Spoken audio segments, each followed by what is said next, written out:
आप बहुत लड़ाई लड़े हैं मंत्री। कैसे बिटिया के साथ ये हो गया? मर्यादा पुरुषोत्तम राम कहाँ हो? सब साथ में हैं। कहाँ हो? सीता मैया कहाँ हो? कि जो घटना यहाँ हुई थी निर्भया कांड, अभी तक मैं निर्भया कांड की दर्दनाक घटना को सुनता था,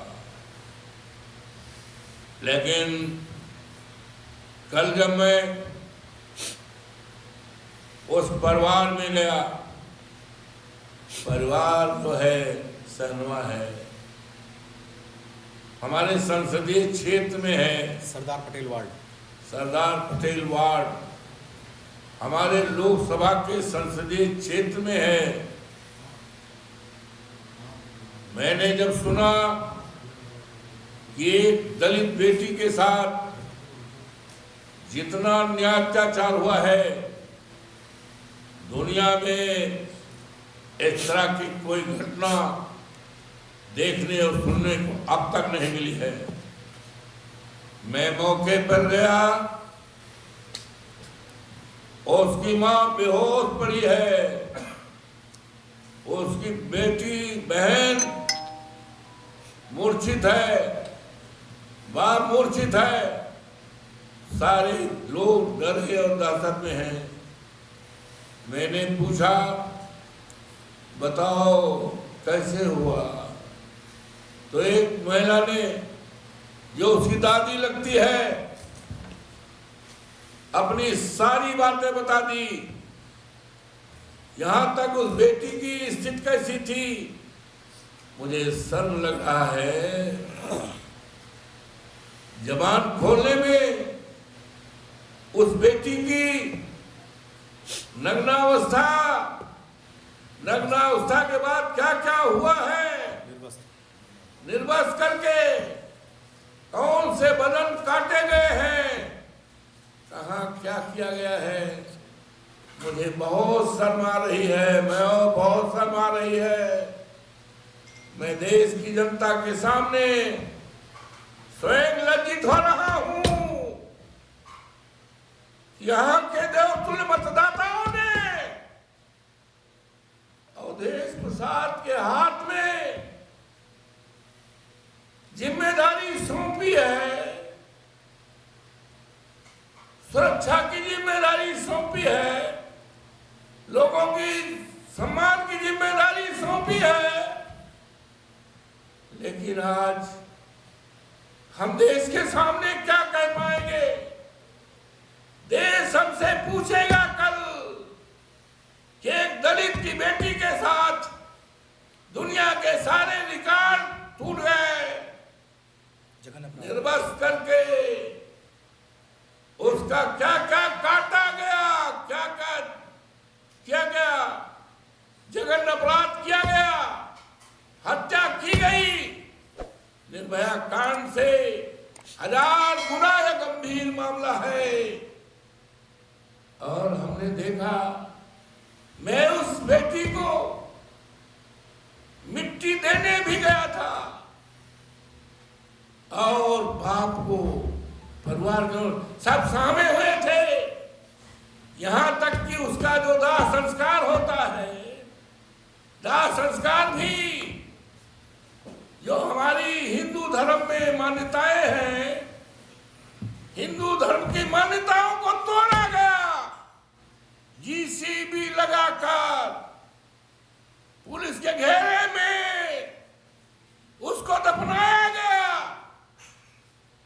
हमने भी 5 मुट्ठी जीसीबी को कहा, भैया जीसीबी देखो मेरे ऊपर न गिर जाए, किसी तरह 5 मुट्ठी उस मिट्टी उस बेटी की समाज में मैंने डाला है। हिंदू धर्म को हमने देखा है, उसका हम पालन करते हैं, लेकिन कल जब देखा कि जीसीबी लगा करके हमारी दलित बेटी को दफनाया जा रहा है, मां को देखने का, किसी को गांव को देखने का अधिकार सबने सामने गड़वा रही। जीसीबी हमने या तो देखा था जब गौशालाओं में हमारी गायें पानी बगैर, खाना बगैर, दवाई बगैर, उपचार बगैर मरती हैं, तो मैंने बैसिंग में जाकर देखा था जो हमारे संसदीय क्षेत्र में है, गायों को दफनाते हुए जीसीबी के द्वारा।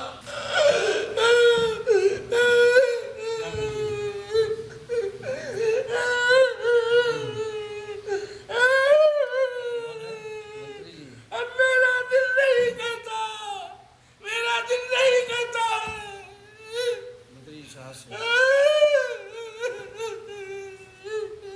इतना बहुत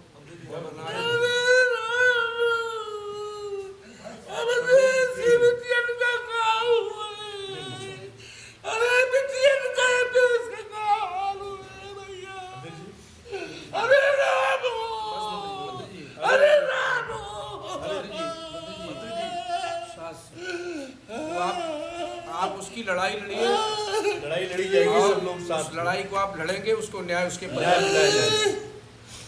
हमें जाने दो दिल्ली, लोकसभा में जाने दो। मोदी के सामने हम बात रखेंगे, न्याय न मिला तो हम इस्तीफा दे देंगे, लोकसभा से हम इस्तीफा दे देंगे। हम बचाने में, हम बेटी की इज्जत बचाने में नाकामयाब हो रहे हैं। इतिहास क्या कहेगा? मारामारी में इतिहास सैकड़ों साल बाद क्या कहेगा? अरे तुम ये पीते, आप बहुत लड़ाई लड़े हैं मंत्री जी। कैसे बिटिया के साथ ये हो गया? रामो, आपने कितने लोगों को न्याय दिलाया? बहुतों को आपने न्याय दिलाया है, फिर न्याय मिलेगा। आपने बड़े से बड़े मामले दिलाया, लेकिन ये तो इतिहास का सबसे बड़ा मुद्दा हो गया, सबसे बड़ी घटना है ये, बहुत बड़ी घटना है। मर्यादा पुरुषोत्तम राम, लड़ाई में साथ मर्यादा पुरुषोत्तम राम कहाँ हो? सब साथ में हैं। कहाँ हो? सीता मैया कहाँ हो? राम हो।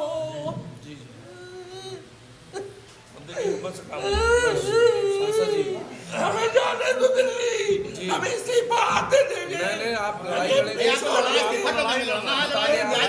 न्याय दिलाना है। लड़ाई को आप लड़ेंगे, नहीं देना, न्याय दिलाना है, न्याय दिलाना।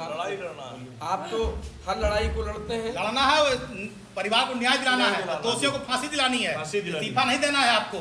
आपको इस्तीफा देने के लिए नहीं, परिवार को न्याय दिलाने के लिए और ऐसे दोषियों को सजा दिलाने के लिए आपको चुना गया है। अयोध्या को सुरक्षित रखने के लिए आपको सांसद बनाया और क्या है? जो भी दुर्दांत अपराधी हैं बख्शे नहीं जाएंगे। आज अफसोस है 3 दिन से बिटिया गायब थी, जानकारी दी गई, कोई बड़ा से बड़ा अफसर नहीं गया, कोई नहीं गया अभी तक।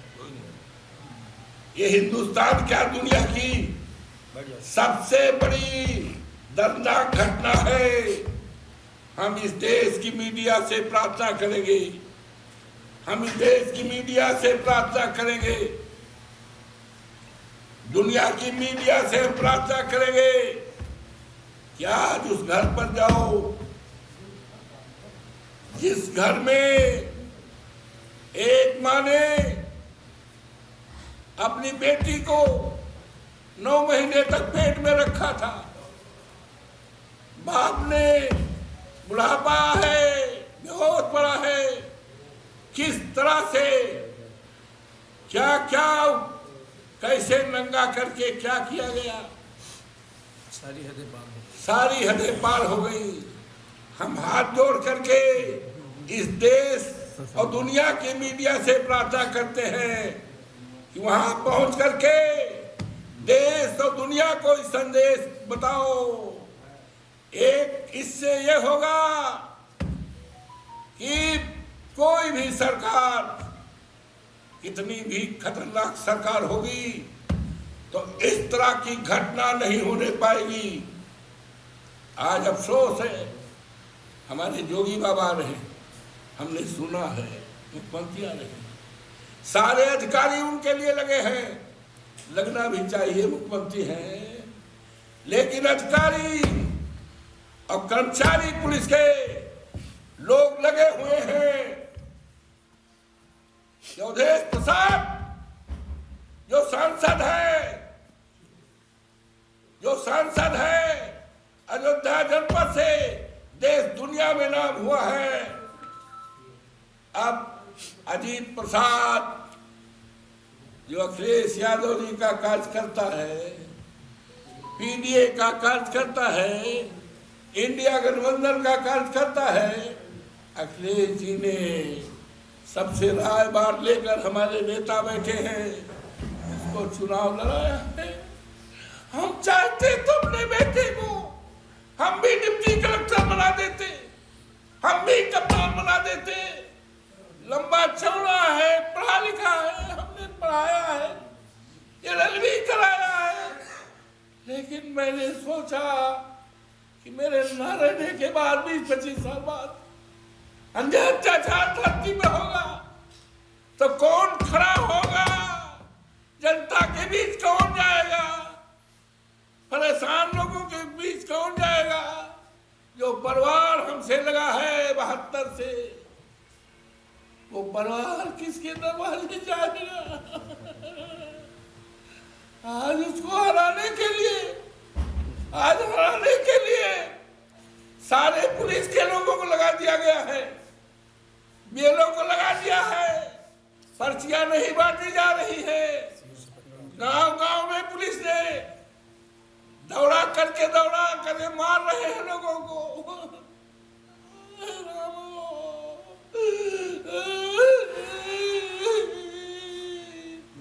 पुलिस को चाहिए था, शाहनवा में जो घटना हुई है, कौन दोषी है हम अपने जबान से नहीं कह सकते हैं, कौन दोषी है उसका पता लगाओ।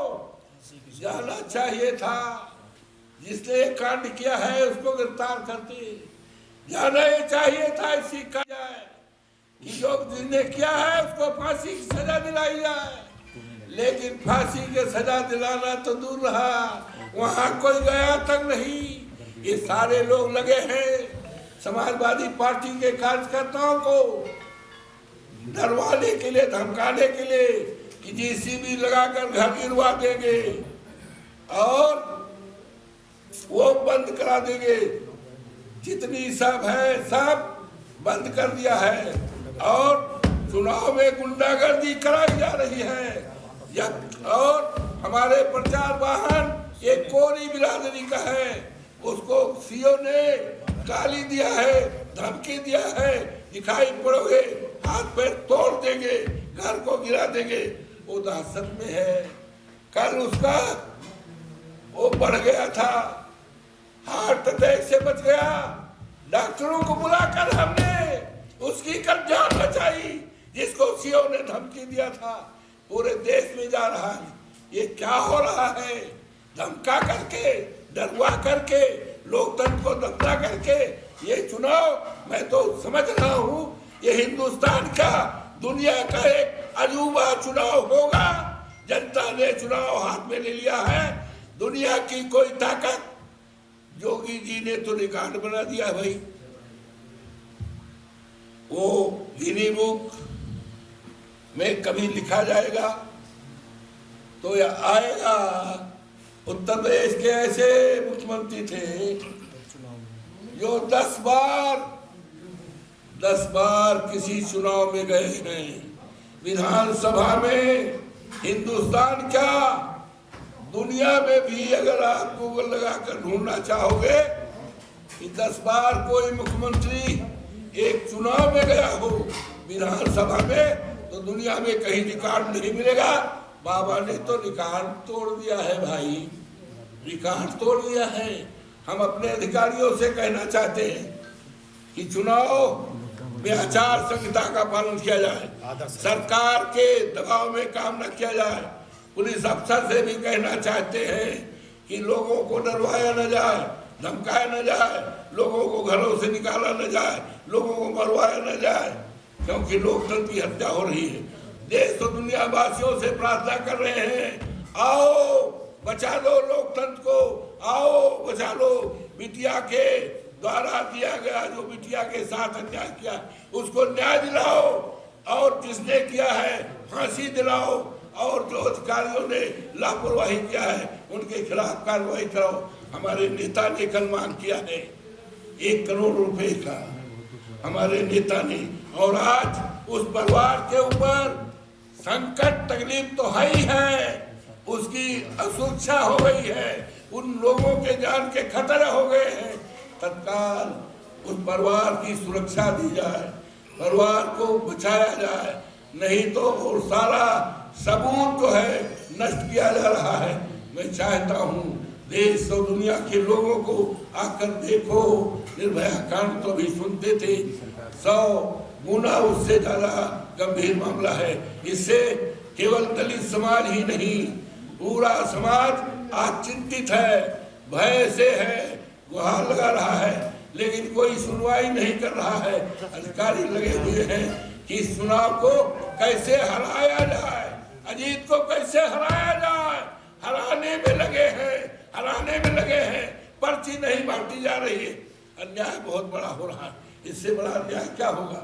तो हम आपसे प्रार्थना करते हैं कि आप हमारी इस बात को, विचारधारा को केवल फैलाबाद ही नहीं सारे देश में बताओ, जिससे इस तरह की जो घटना हुई है, आजाद देश के माथे पे कलंक है, मर्यादा पुरुषोत्तम राम की धरती पर कलंक है, राम की मर्यादा को तोड़ा गया है। इसलिए आपसे प्रार्थना करता हूं और सारे अधिकारियों से, इस सरकारें आती जाती हैं, 1.5 साल में हमारे नेता के नेतृत्व में, अखिलेश के नेतृत्व में सरकार बनेगी, बहुत मजबूत सरकार बनेगी।